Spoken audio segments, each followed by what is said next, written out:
Hello and welcome to Curated Wonder, the travel podcast, your ticket to global adventure. I'm your host and cultural enthusiast, Gilda Nasimdas, and today we're wandering into the transformative world of solo travel and experiential travel.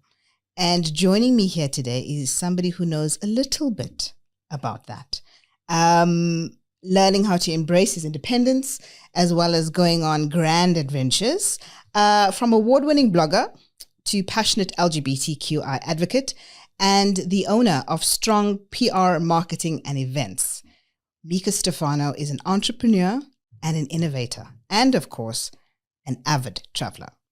Welcome, Thank Mika you for having Stefano. me. And of course. Welcome. Thanks. Welcome. Thanks to having me. You are more than welcome. Thank you for joining us here today. And we're here to discuss travel, which you've obviously said is your favorite topic of discussion, and we'd need more than an hour. Yes. Hopefully. So let's try and condense I can that. ramble on 1,000 words a minute about travel.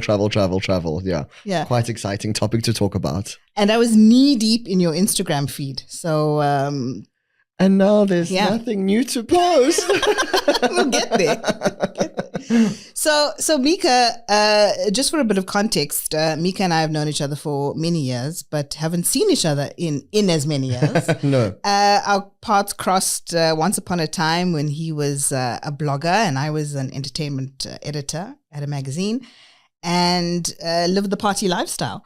And Mika, something that I've always thought of you is that you're the kind of guy who's like screw it, let's do it. That is, I'm not wrong, right? You're not wrong. I think maybe now that I'm a little bit older, it's a little bit more cautious. So I'm not going to go bungee jump just because I want to go bungee jump. But yeah, a little bit cautious now that I'm older, but definitely the type of person who just wants to celebrate life and just do it and just YOLO. Yeah. You can see how old I am saying YOLO, but yeah, that means for those who, is it YOLO? It is YOLO. FOMO, YOLO. What's YOLO? YOLO sounds You right. only live once. Yeah, there we go. Yes, YOLO, or you will have FOMO. You will, Right. if you don't YOLO. Yeah. But obviously, so traveling on your own sometimes can be a little bit daunting. And I know that a lot of people are hesitant. So what would you say is something that you want to debunk immediately about having an idea and saying, listen, this is what I want to do. Off I go on my adventure. So it's so funny, all those random memes or whatever, where people start, a whole group of friends are like, yes, let's go on holiday. There's like maybe 12 friends who are keen for the holiday. And then it comes to like, let's book the holiday. And then there's only 6 friends. And then there's literally one person going on the holiday. I think going on solo vacations is the most rewarding thing ever. It really teaches you so much about yourself, how to deal with situations, just being thrust into something that you don't have any clue about. You've maybe seen pretty pictures or watched documentaries, but now you're in it and you have to navigate your way from the airport to your hotel. How am I going to get there? And it's literally like you have to put on your big girl panties and get through it. And it's an amazing thing. Definitely like something I'd recommend to anyone to do a solo vacation. Many of my holidays have been alone. Yeah. And I think it's really, you just learn to be with yourself, which is great. Yeah, because that's the other thing, learning to be with yourself.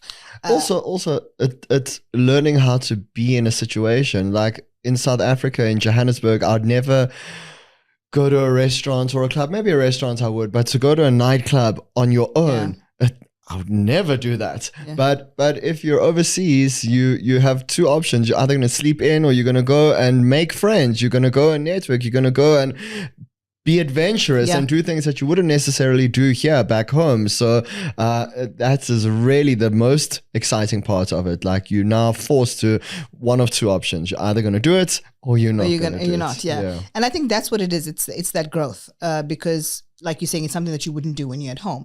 So you said something about experiences. What stands out for you as something that was maybe a challenge for you, and how you were able to overcome that? I think there's so many challenges. I think when traveling, there's every adventure, every holiday is a challenge because you're dealing with new currencies, new cultures, new people. I remember one of my very first international holidays. My first international holiday was to Brazil, Rio de Janeiro, and it's I've been there twice.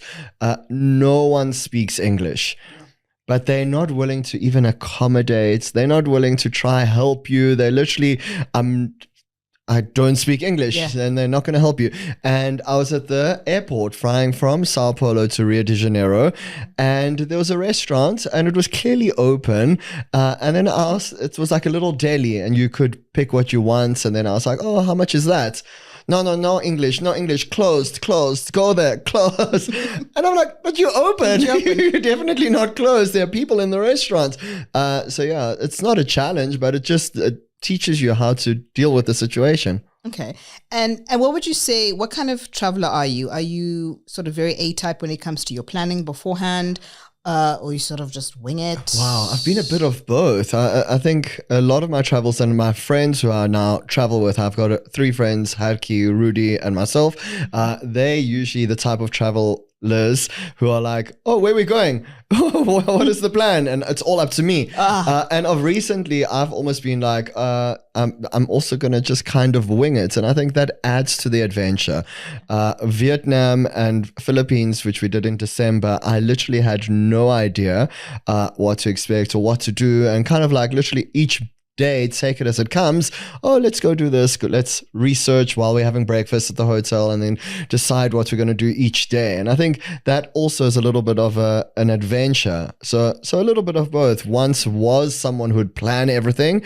And obviously, like now I did India earlier on in the year, and that I was like, no, I definitely have to do this. I have to go here. I have to see this. But there was something quite exciting about traveling when we were in Philippines and Vietnam, where we kind of did it leisurely as opposed to having this whole schedule of, okay, we have to be here, we have to be here, we've only got 4 days here, we need to be here, there. We were there a little bit longer, so it allowed us to almost become familiar with the area. So we'd know, okay, at the end of every night, we'll go to the 7-Eleven, we'll get a chocolate before we go back to the hotel. And there was little routines that we got into the habit of, oh, okay, every morning we'd go to this coffee shop. And that was also exciting. So yeah, a little bit of both, someone who likes to know, okay, if I am going somewhere, I have to go to the Taj Mahal or I have to go to the Tutankhamun temple, but the tomb. But to have an idea, but also to kind of wing it, I think is a little bit fun. Yeah. My husband's always winging it. That's why I'm like, because I'm the one who plans everything, and he packs his bag and he shows up at the airport. Well, he books the Uber, you know, but that's a help. That's it. That's it. It's like, where are we going? What time we leave? He knows nothing. That's my friend Hattie. Yeah. He's like, where are we actually going? And it was so terrible with Vietnam because I assumed, because many of the countries Southeast Asia, you don't need any documentation, any visas before arriving. And it was literally like he was the one, because I'm usually the one who's like, okay, this is what you need. This is what we need to get. This is a yellow fever injections, whatever. Yeah. And he was literally 2 days before, oh, we actually do need a visa. And we were like, oh my God. And it was quite a painful experience because we knew we had to go because we wanted to go. The office, we closed the office and we're like, regardless, we're going to the airport and we're going. And we literally had to bribe our way into Vietnam. Yes. No way. So we found this website, and it was literally like a website where you'd pay a little bit more. Yeah. And they would make it appear like you've done the booking through this agency. And when you arrive at the airport, so they kind of do a visa on arrival. Okay. But they make it appear to the people who it needs to appear to that everything has been sorted through them, and then they need to just do it at the airport. And it was quite a fee, but it was either that or not go. So we're like, okay, let's pay the fee. And then we were looking at different options of maybe if we our layover was in Doha. Yeah. And then we were like, okay, maybe we spend a few days in Doha. And then we'll just connect. Exactly. And we'll wait until the visa comes. Apparently it'll take 5 days. Yeah. And it would have worked out more expensive than to rebook hotels, rebook another flight. And then we're like, let's do Singapore. I've only heard Singapore's the most expensive. So then I was like, okay, nope, let's just pay this bribe and get ourselves into the country. I love that little tip/trick. Just pay a bribe. There's always someone who will be willing to take cool drink money wherever you are. Something that's standard across the world. Yeah. So tell me, what's like the first thing that you do when you arrive in a new country?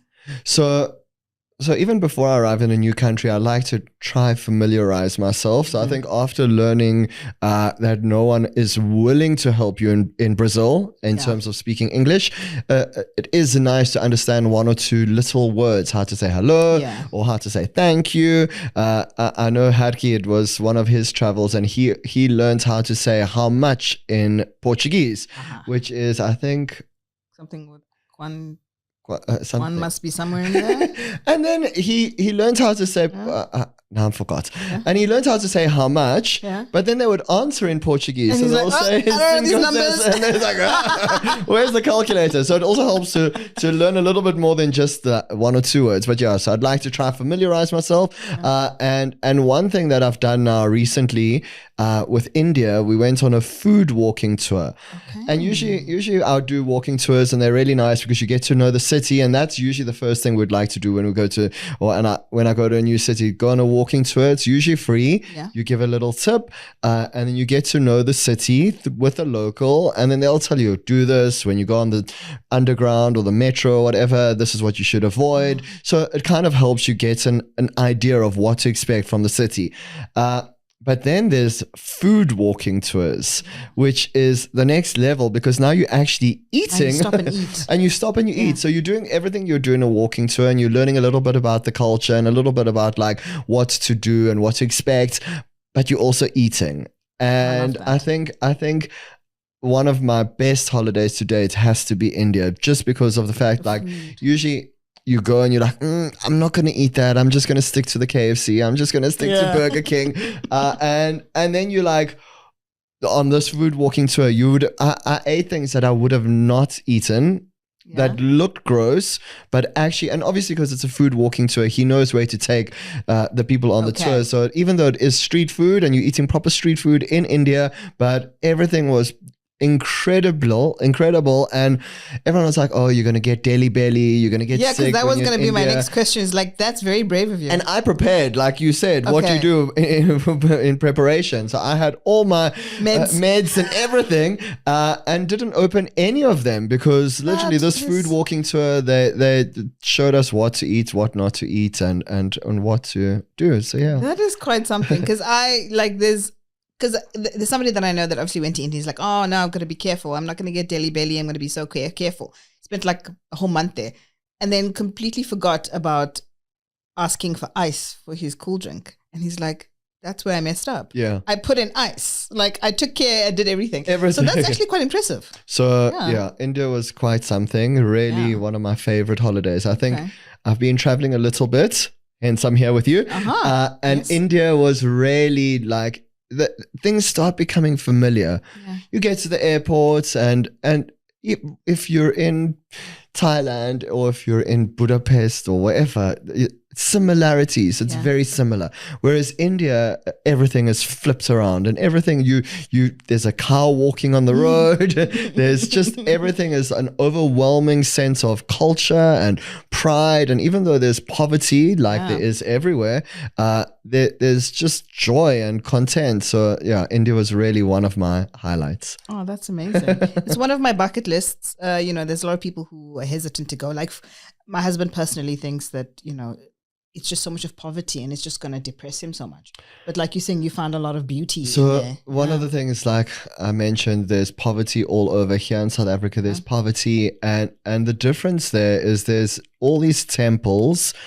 I think it's Sikh temple, and it's one of the religions, and regardless of what religion you may come from, you may, whatever religion you are, they open the doors and they feed the community. So it's not only for that specific religion, and people come and they volunteer and they cook, and everyone sits on the floor and everyone eats. And the idea for them sitting on the floor is everyone is equal. There's no hierarchy, and everyone eats. So the idea of poverty for me, I think people are put into a situation of, I'm going to steal a phone so I can provide for my family.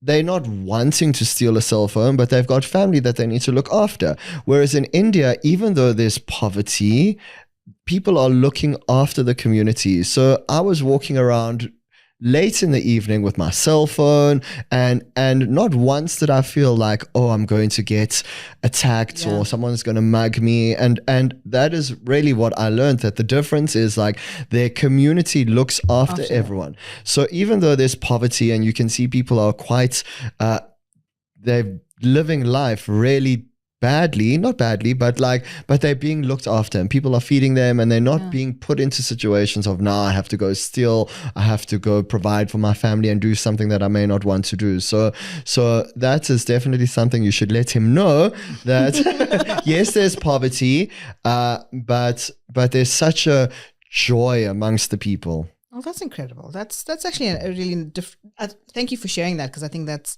important that people understand the sense of community and how that can change things in society. That's amazing. You said safety, and that was going to be one of my questions, especially when you're traveling alone. Obviously, safety is a concern no matter where you go in the world. I think as South Africans, we're pretty hardwired to step out of this, like letting our guard down thing. We're not about to leave doors unlocked or walk around with cell phones in our back pockets or whatever, because we're just wired that way. But I think, what would you do, or obviously somebody who's traveled solo before, what do you do to make sure that you're safe and don't put yourself into situations that are going to be difficult for you to get out of? Or, you know what I mean? Like, so it's funny you say that when I was in Brazil, so many people, obviously they think, you're a tourist, be safe. Make sure you don't have your cell phone, put it in a secret pocket. And I was like, well, honey, I'm from South Africa. It's you guys who should be safe. That's our flex. Exactly. Don't worry. It's you guys who should look after your cell phone. Being safe when traveling abroad, I think just being street smart, being not reckless in terms of leaving your cell phone on the table while you're having lunch. All of these big cities, London, Paris, there's petty crimes. Yeah. So you don't want to be that person. And that's my biggest fear. So usually when I travel, I have my cell phone, but I always carry a little camera. So if anything is to happen, I can still, holiday will go on. I'll take pictures with the camera. Exactly. I love that. So I think just being street smart, just being a little bit conscious, like not being clumsy. Yeah. You could say clumsy. You're not going to have your cell phone on the table, or like you said, in your back pocket, making sure your passport is locked up. You would hate to be now how do I get back? And now you have to deal with that admin. So just being smart. Yeah. Look, I say this to people all the time. I'm like, you can't fool a South African, not on the streets. Not today, honey. Yeah, because we were in the train station in Italy, and they're like, be careful. Pickpockets in Italy, a huge problem. I'm like, they can only try, because our heads are always on a swivel. Come at me. I dare you. Oh, man. So tell me, because obviously I said experiential travel, and that's traveling with a purpose, like having an intent, and I'm going to do this. And I see that, because I said I was knee deep in the feed, you've traveled for quite a few Pride festivals.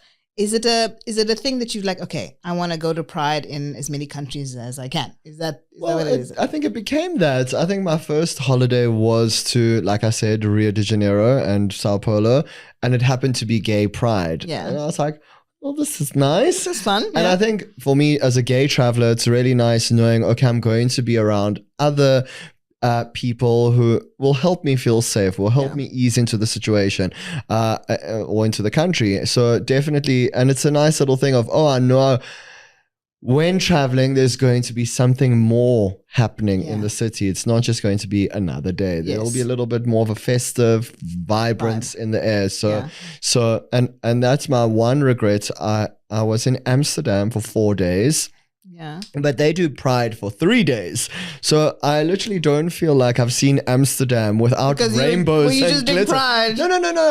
I went and I did stuff, but everywhere, wherever you went, there was rainbows and there was unicorns. You're like, okay, how does it look without any of this? So yeah, I've done Pride in Brazil, in a few countries. Yeah.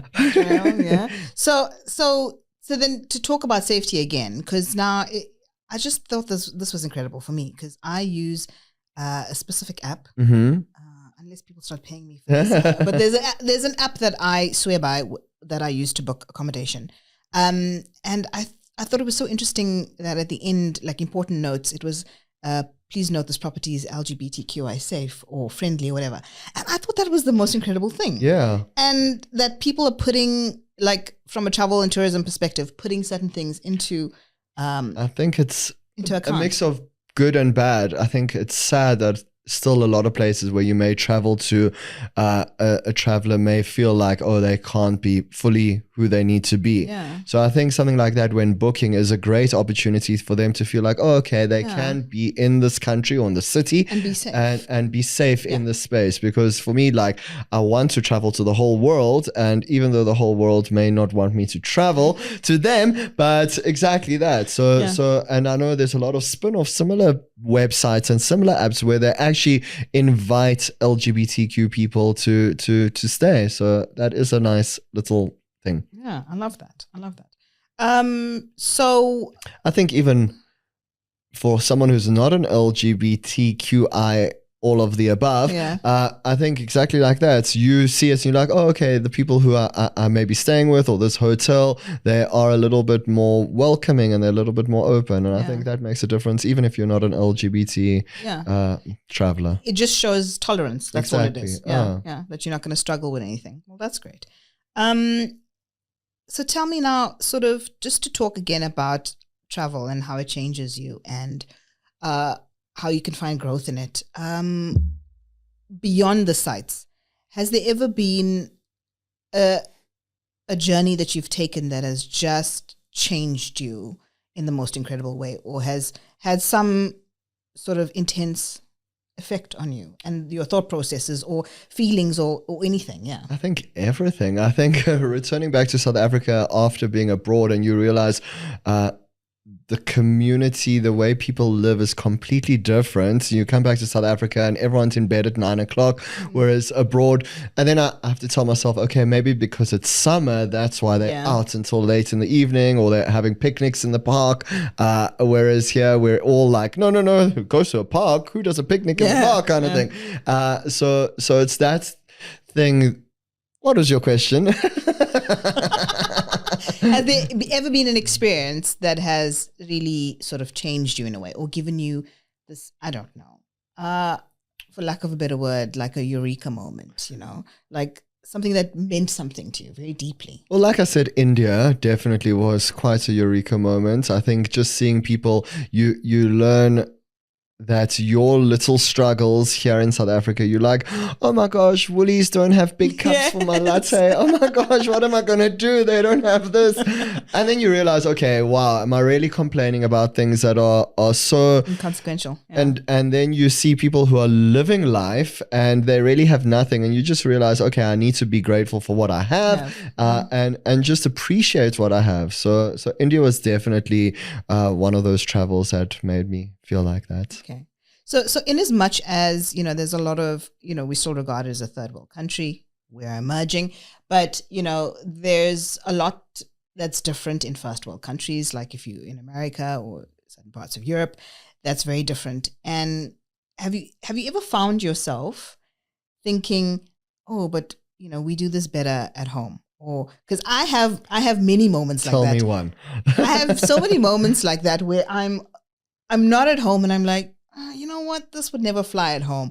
Or we do this so much better at home. Or the one thing about us is that our food is just so flavorful. You could go anywhere. You could go to Spa if you wanted to. Do you know what I mean? And we can guarantee you that you're going to enjoy a meal in South Africa. So and our people are just friendly. And I feel like they're more welcoming. And I always say this to people, and I'm probably going to say this many times on this podcast, is that travel teaches you so much more about yourself and where you come from and your home than it does about where you're visiting. And I always come back home with this very immense sense of pride And in as much as we complain so bitterly about everything that's wrong at home, I love coming back home. As much as I loved leaving on that plane, I come back and I'm like, I feel good about being at home. So have you ever had one of those moments where you're like, actually, I mean, as much as I love being here and I love to travel. Well, to make it first, like, not small or whatever, but like, one thing that we do well here in South Africa, and I'm going to start small, our chocolate selection. Yes. We have the best chocolate selection ever. So definitely one thing I miss. And then I always, whenever I'm traveling, I'm like, I feel like Nando's. And I don't eat Nando's often when I'm here, but whenever I travel, I'm like, what will be nice? Nando's. Nando's will be really nice right now.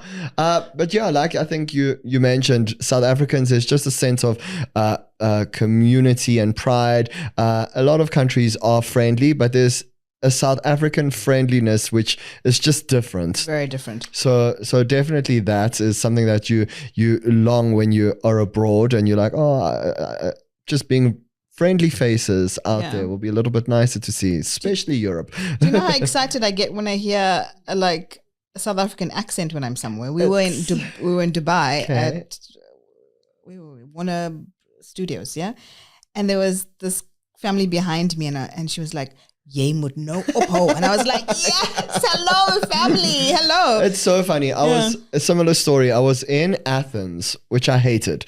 Okay. Until we'll I come found to that just now. There were little beaches just out of Athens, which was more like the suburbs, not the city vibes, where more residential people stayed, and it wasn't really like in the city. And I think maybe that's what I didn't like about Athens, was really, really in the city kind of vibes. So I'm waiting for a bus in this area called Vogameli, which is just outside Athens. And this lady, she says something behind me. I'm like, oh my gosh, this is a South African. And it was that moment, and maybe this answers your question. It was that moment that I was like, we're South African, we've got something common, let's start talking. And she had now, her family are from there, and she's living there with them. And it was just that moment, like you said, that the South Africans are just so much more friendlier, willing to have a conversation, willing to be open, willing to chat. So yeah, funny story. And we are loud. Loudest. No, Americans. I haven't been to America. Oh, but yes. No, actually you're right. The Americans are very loud. But we're also loud, but we're happy loud. I hate, so like, especially Southeast Asia, Thailand. And then there's really touristy areas. And I hate being in really touristy areas where and I want to say, like, I want to be in an authentic space. Yes. And I don't want to be in Phuket and I'm hearing Russians and I'm hearing Australian accents and I'm hearing Americans and they're loud British, and you're just like, this is not authentic. If I wanted an Australian accent, I would have gone to Sydney. I wouldn't be here. Yeah. So I really do like to stray away from like the overly touristy things. Yeah. But at the same time, I always say, like, when I've got my business partner Hadke and we travel together, and he'd be like, I'm like, no, we mustn't do the touristy things. We mustn't do the touristy things. And then he reminds me, but girl, we are tourists. You gotta do the touristy So we have to do one or two of the touristy things. It's the balance. So finding that balance of like, I don't want to do every tourist thing, but you also want the picture at the Taj Mahal. Of course. So what must happen now? What are you going to do? And you make an interesting point, because I also felt the same way. And I think in recent years, maybe it wasn't the case 10, 20 years ago, but in recent years traveling, I find that it's hard to get an authentic experience, because we just came back from Dubai. Okay, I just came back. It was December, Jan. And I struggled, because I was like, where are the Emirati? Like, can I find like everyone is from everywhere else in the world. That was my exact feelings with Dubai. And I went to when it was Ramadan. So I don't know if it was partially maybe because it was Ramadan, but especially in Dubai Marina, you're crossing a road and you'll see someone who looks like a Nigerian man, then someone who looks like a Scottish lady, and then you see someone who looks like they're from Asia, and you're like, actually, where am I? Where are the people? Where are the people? Yeah. Exactly. So I feel you with Dubai. Definitely. It's but in the same breath, it's it's great because it's so cosmopolitan and everyone is living together. But I also longed for that. I think in the evenings, obviously because it was Ramadan, and one of the days we broke iftar and we were doing and it was such an experience, and that was really nice. And I think those are the little things that if I'm in a country, I'll try do things that are a little bit more authentic. So you're having that experience. Yes. Exactly. Yeah. I think it's a balance. I don't know as tourists whether we expect too much, but I was also in Amsterdam and walked into the store and you needed to do something, and the woman didn't speak any English, and she had an Indian man from India who worked for her, and she's like, basically saying to him, okay, translate and I'll help them. What do they want? And they rattling off in Dutch. Mm-hmm. It's an Indian man from India and he's speaking fluent Dutch. And I was like, whoa, this is very interesting. But again, it's like, I think we love globalization. We love that the world is closer and we can move freely, and we love all of that. But I think, I don't know, you can say whether as tourists we expect too much. I think one of my weird moments when traveling was to London first time. In South Africa, we brought up to, maybe it's me, brought up to believe certain people shouldn't do certain people's jobs. And in London, it would be a shock where you'd see an old white lady, and in Sanson, she would be the one who's like shopping with her trolley, going to Woolies, whatever. And the exact same person is now cleaning toilets in London. And you're like, okay, wow, it's what we know in terms of everything here in South Africa is completely different. And people have been doing Rainbow Nation, people have been doing diversity, and we think, okay, it's new, but it's really not that. It's very new. For us. Yes, exactly. The way we see it. I think in both Berlin, I was surprised in Berlin. Like you see groups of people here in South Africa, okay, you've got groups of friends and there are clear racial lines within groups of friends. Whereas there in Berlin, which took me by surprise, like people are really diverse and really, I don't even think they may see color like we do. I don't know. Look, I mean, our democracy is still young. I think we've got quite a few years to go until we see that. I see it with our kids because, let me be honest, I'm going to share something here today. I grew up in an Indian area, right? I went to school in an Indian area in Durban, and all our friends were Indians. And of course, there were some black kids in our school. So that's all we ever saw. Black, Indian, colored. The first time I made a white friend was when I went to university. The first time I interacted. And you must know, that's 18 years old. Yeah. That is grown. Yeah. To sit and then you start noticing these cultural differences and you're like it takes you by surprise. So I think we've got a few more years left. But it's great to hear that you're saying our children are completely different. Completely different. Absolutely different. Yeah. I mean, daily interactions, they go to schools that have everyone in their school. We grew up in a very different time where our school was specifically for Indians and a school was specifically for black people. So I think we'll get there eventually. And I think that's the thing about travel, that it opens your eyes to how the rest of the world lives and how the kind of world we can have. Because that's what it is. You said it so well. Yes, exactly that. Okay. Cool. So done. So obviously you've said India is definitely one of your favorite destinations. Are there any other places in the world that have really sort of tugged at your heartstrings? Somewhere you definitely want to go back to again, or you've just had a moment there? So anything that it's so funny. Like I had never thought I would have wanted to go to London, for example. And London is really like, you crave London every now and then. You just crave going to big West End shows and going to Soho and seeing people in the park. And so London is somewhere like I would regularly like to go back to. Okay. And then other places. It's so funny. When I was in Berlin, I really didn't like Berlin when I was there. Okay.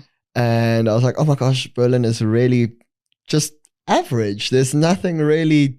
I had been to Istanbul and I'd been to Athens and Rome before. So it was really not in comparison. You couldn't even compare. During COVID and during lockdown, it was the one city that I was like, oh my gosh, Berlin would be so nice right about now. Berlin would be so great right now. So yeah, countries that I wouldn't go back to, or would go Let's back to. start with the positive. Okay. I think Bangkok. I love Bangkok. Okay. So I definitely would go back to Bangkok. Brazil over and over again. Not only because it's a pretty country, but so are the men. Yeah. So hey, other countries that I'll go back to, I think Istanbul I've been to, I think 4 times. Oh, wow. So I love Istanbul. I love Turkey. Clearly. So I've been to a few places in Turkey. Also, it's a cheap and cheerful holiday for South Africans. Well, it's getting expensive now. The first time I went a few years ago, in comparison to now, not that it's a huge difference, because as South Africans, it is in our favor, but it is a little bit more expensive. Okay. But it's worth it. Really loved it. Apparently, part of my family are from an area called Izmir, which is in Turkey. And it's so funny, the story. It used to be Greece, and now it's Turkey. And I didn't know, but when I was in Izmir, it was the 100th year celebration of it becoming Turkey. And my grandparents, who were Greek, were forced out of this area. And that's when they came to South Africa. So I'm like, oh, let me go back to my homeland or whatever. Meanwhile, it's 100 years of, we kicked out the Greeks and now it's Turkey. I was like, awkward now. But it's such a vibe. I love it. Incredible. So I really do like Turkey, and I think I could regularly go back to Turkey. Hong Kong was insane. Okay. I would definitely... I think often, I don't know if you have this, but you think, could I live in the city? Could I stay here? I think Hong Kong, strangely enough, is a city that I could easily live in. Yeah. Okay. It's nothing like here, but it's just amazing. It is quite diverse, and it's a big city. I was overwhelmed by it's an enormous city. So yeah, definitely, I think I could live in Hong Kong and retire in Rio de Janeiro. Oh, yes, on the beach. There's this random guy. We were in Copacabana, and he was this old gay man, and he had a boom box and a little microphone, and he was literally, I don't know if he was homeless or if he was just joyful or he was just on the side of the road. He looked like he had a bit of a tough life, but he was on the side of the road, and he was literally just singing songs on the corner of the road with his boom box, and he was an older man. I was like, is that going to be me? Goals. No, not even. I was like, that is what I want to be. Sign me up.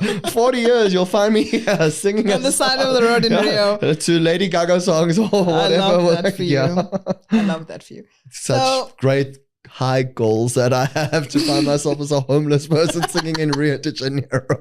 Vibes. Well, at least you'll be in Rio. Hello. Homeless in Rio. It's a vibe. So that's what you love, the places that you loved. Somewhere maybe not so keen on, or didn't have a very great experience in, and would not go back to. So Taiwan, Taipei. Oh, but you were there for Pride. Yes.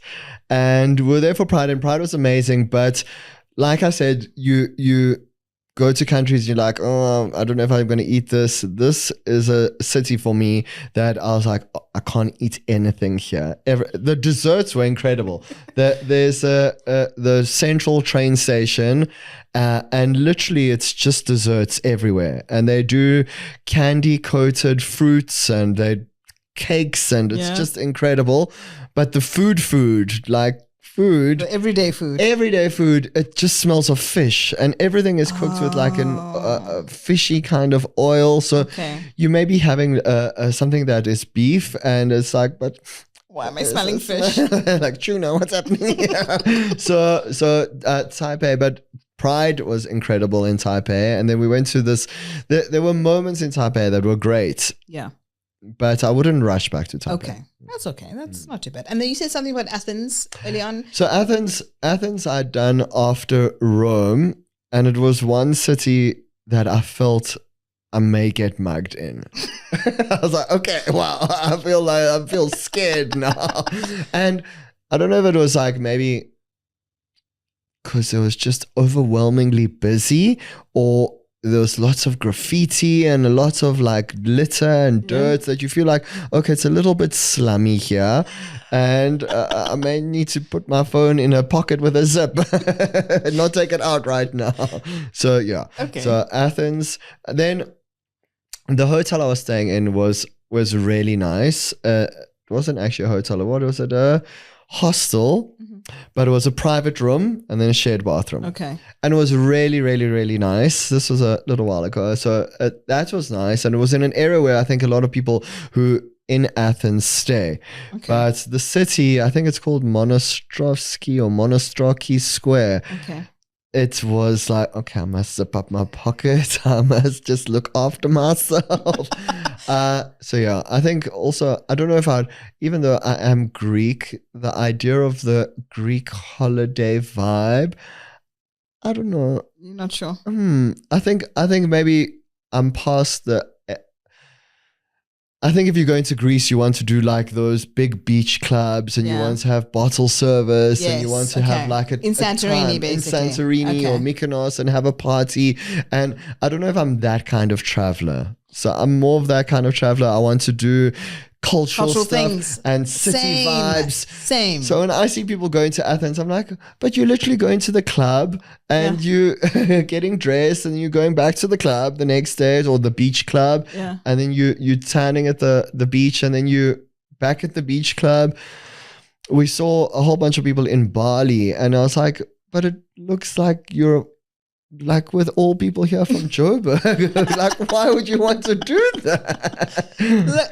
I'm exactly the same. I want to have a cultural experience. Yes. I want to get to know the city that I'm in. I want to eat the food. Thank you. I want to see the things. Why I want to see the old buildings.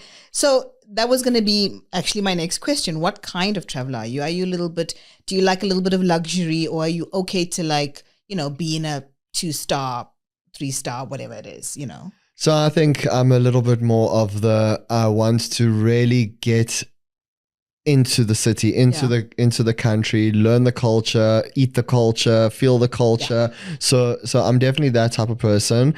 In terms of luxury, not really. What would you call it? Budget friendly. Yeah. So a reasonable hotel, if it has breakfast, that's great. If it doesn't, also that's fine. Because often if you're out and about, then you want to be out and you don't want to be sitting having breakfast, or at least I don't. I'd rather go grab breakfast on the way or get something authentic, not another hotel breakfast. Yeah. It is also nice to know, okay, I can fill up on a breakfast if you need it. if you need it. So budget kind of conscious traveler, and one of my members at the gym said this to me, and I think it's great, and he does it, and I think I've kind of adopted it. For most of the holiday, especially if you're doing a few different places, for most of the holiday, do it budget friendly. And then maybe on the last few days, then kind of treat yourself so that when you do come back to reality, it's like you've had a little bit of a rest, a little bit of a holiday. Because coming home after luxury might be a bit of a humbling moment. It's like, go back to 2-minute noodles. But also our rand is not very strong in a lot of these places that we go to. So I guess as South Africans, when we travel, we are always looking, okay, how can we... That's the biggest excuse. That is I think it's nonsense. I think, and this is travel girl math. Yeah. You're going to eat here, you're going to eat there anyways. and also like, it's really not, and I learned this, it's not about the exchange rate, but the value of the money. This is girl math. This is girl math. But like the value of, and they say this, the experience. That's what you're doing. But then, I don't know if they still do this on radio. A burger in Johannesburg will cost you this amount, and a burger in London will cost you this amount. And if you actually look at the cost, sure, the exchange rates are quite enormous, 20 rand to a pound, but to the rand or whatever. But then maybe it's really only £3 for a burger, and you're like, well, I'm going to be paying 60 rand, 70 rand for a burger here. So I'm that type of person of like, YOLO. Look, at some point you have to stop the multiplication. I mean, especially if you're in Europe, that euro, no, you don't even want to think about it. But I think for me, it grates me. I don't mind spending the money, Absolutely, because now you're on holiday, you're going to do it. But I think I get annoyed, but I'm like, damn you, Rand. Because now I'm spending 2,000 Rand on like, nonsense. And I did at Cheesecake Factory. Oh, wow. It's not even some fancy, do you know what I mean? Like I could go here to any one of our incredible restaurants. Yeah, and have something even... And like, you know, for probably less than. So but I it's think the experience. Yeah, it's like, okay, I'm in Cheesecake. And so this is... And I hate saying it because it sounds like really bad. We took an Uber from Dubai to Abu Dhabi. Yes. And you would think, how on earth would you afford an Uber from Dubai to Abu Dhabi? Yeah. It's quite expensive. It is. Yeah. And then we worked out that if we had to do like the shuttle service, it would have been maybe 300-400 Rand cheaper. But then we have to be at a meeting point at 7 a.m. Then we have to ride in a shuttle with everyone. Yes. And then you have to go to the places along the route that they want you to go to, the tour have provided. And then you need to tell yourself, actually, if I'm going to pay a little bit more and you do things that you want to do at your own pace. It really... So when traveling, you must also not, like you said, count the currency or not think about this or that. You are only there once, so just do it. Yeah. YOLO. YOLO. Just like look, you planned for it anyway. You've budgeted accordingly. You know exactly. You're not going to be surprised when you get there. Oh no, I didn't know this was going to be times 5. Exactly. You absolutely know that because we did the same thing. Booked a taxi from Dubai to Abu Dhabi, and we're like, okay, it costs what it costs. We need to get there, and my girl Mats is that I saved on the accommodation because I got a package deal with Yas Island. So we booked the entertainment and the room in one rate. And so actually, we did. That was a proper saving. And you did it on your own. You didn't have to wait for a shuttle or a bus or it's those things that matter. And the other thing is, so when you plan a holiday, obviously, you know, you're doing everything. It's not like you're going to an agent and saying, okay, give me a package. You know, you hand picking. So whatever you want to do. I don't know those people.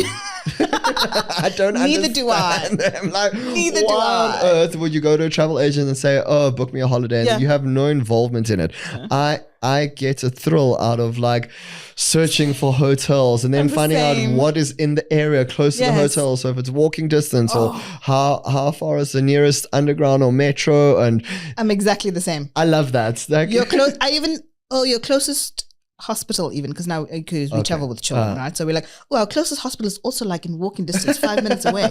Oh, and there's a McDonald's around the corner for the kids. Winning. So I love that. Get me to plan 10 a holiday. Holidays planned. Yes. I just need the money for that. Give me a holiday to plan and watch me thrive. I think we should open a travel agency. But then we'll be those people. Planning those other people that you don't want to know. I don't understand. Don't know you. I don't know her. Right. But I think like I was saying right at the beginning, like usually I would plan everything, but there's also a little bit of excitement of saying, okay, for 2 days within your holiday, I'm not going to plan it and I'm going to wing it. I'm going to go back here, or I'm going to go see this a little bit more, or even just ask the people who are around what is happening, what is worth seeing, what do you say? Everyone said on all of these for Ho Chi Minh, Saigon in Vietnam, they're like, oh, you have to do the tunnels, you have to do the War Museum, you have to do all of this because they've got a very dark history with everything that's happened. And then we went to the one war museum and it was really quite depressing. And we were like, actually, we're not going to choose to do, and it was top rated, go to the tunnels, go to this and that. And we're like, we actually don't want to because it's quite depressing. So if we had to have done everything that people suggested or the tour guides say, oh, you have to do this, you have to do that, I don't think we would have enjoyed it as much as just leisurely getting into the city and seeing how people live. Yeah, I love that. So let's talk a little bit more about practicalities, just as we got to round up just now. But like, what are practical tips that you have for people, whether they want to travel alone or whether they're traveling as a group? What would you say is like, you know, your best piece of advice you could give somebody? Well, the first one, make sure you know if you need a visa into the country. Yes, let's start there. That's a good one.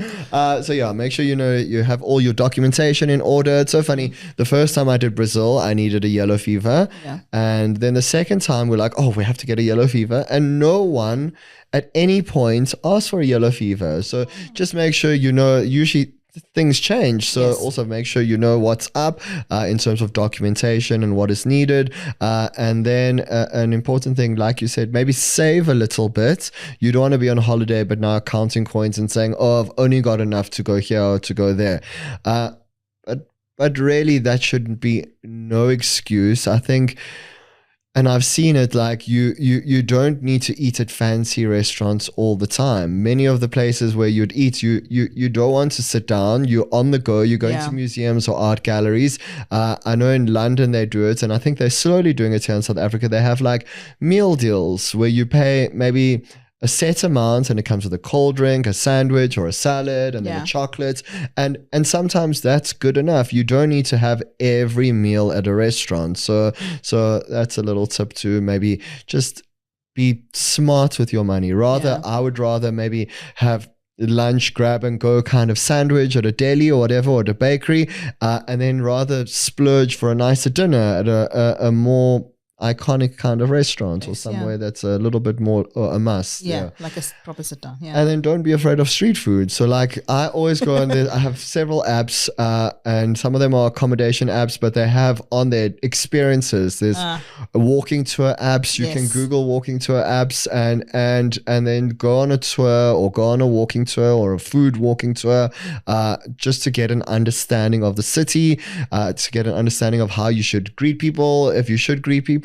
Maybe certain cities, because of religious beliefs or whatever, maybe a woman shouldn't talk, the man should talk. So little things like that will help you, or even just how to greet people or what to do with change, or so that will also be a little tip to do when traveling. Okay, I like that, because that was going to be my follow-up question. Oh, look at you. I was going to ask, what apps do you sort of swear by? But obviously, it's several apps. I've got a whole folder. I color code all my apps so it looks pretty, but I have a whole folder: Airbnb, Bookings.com, TripAdvisor, same, Guru Walking, walking tours. There's a whole bunch of them. I had all of the airline apps. And then I removed them all because I was like, oh, I need to have some space. Yeah, you need space. It's just all these airline apps. One whole page was airline apps, but I need that space. Okay, cool. And then just to wrap up, where to next? I know you said it's been a while. I feel you travel a hell of a lot more than I do. And I think that might have something to do with not having children in private school.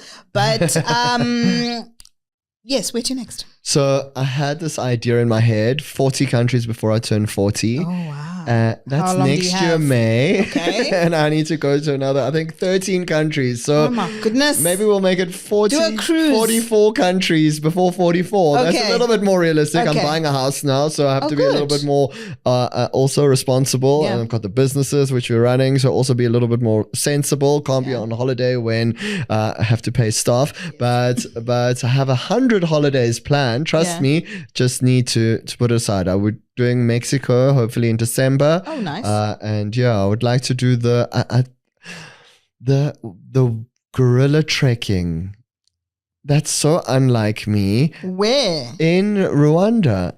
Oh, yes, I've heard of that. Yes. I don't know why, because usually I'm a city person and cultural person. Not but this forest. sounds not forest hiking with gorillas, but something about it. So I've got a little saving fund for that. So I've got a little saving fund for Europe if that happens, and then Mexico and a little bit of South America at the end of the year. I love that. Well, may all your travel wishes come true. Thank you. And I hope we see you at the airport. Yes, someday. Yes. Soon. Yes, thank you. Thank you so much. Thank you for inviting me. Thank you for joining me. This was a lovely chat, and I know we could have gone longer. I did skip through some questions that I did have. But have to be back. Yeah, we second come back. season. Let's do it. 2. I'll tell you about Mexico. Yes. Oh. Absolutely. So thank you so much, Mika, for joining us here today on Curated Wonder, the travel podcast. And thank you for being such an amazing guest. And I will link all of your socials and everything and business and everything in the description. Awesome. And so people will know where to find you and to follow you and see which travels we're on. See what's next. Amazing. Thank you. Thank you so much. Thank you. Right. Thank you, guys. Goodbye.